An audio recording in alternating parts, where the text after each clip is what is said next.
Hi అండి. నేను చెప్పాను కదా వీడియోలో ఈవినింగ్ వర్షం పడిందని. మామూలుగా పడలేదండి, ఒక్క దెబ్బకి మొత్తం వెదర్ అంతా కూల్ అయిపోయింది. ఆ రోజు మా మామయ్య గారు కూడా వచ్చారు. ఆ రోజు రాత్రి సత్యదేవుని కళ్యాణం చూద్దామని అనుకున్నామండి వెళ్ళి.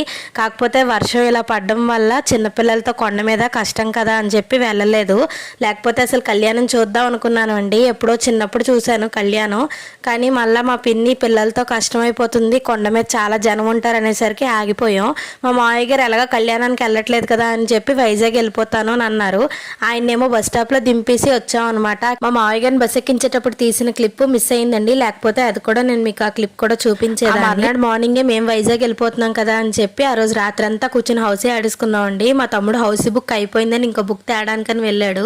వాడు వచ్చేలోపు చూసారా మా ఆయన మా చెల్లి ఎలా కొట్టుకుంటున్నారు. మా వెన్నెల్ని చాలా ఏడిపిస్తారండి మా ఆయన. అదేంటో కానీ అయినా సరే చాలా సింపుల్గా తీసుకుంటుంది, అస్సలు ఫీల్ అవ్వదు. Subscribe to our channel. Bye.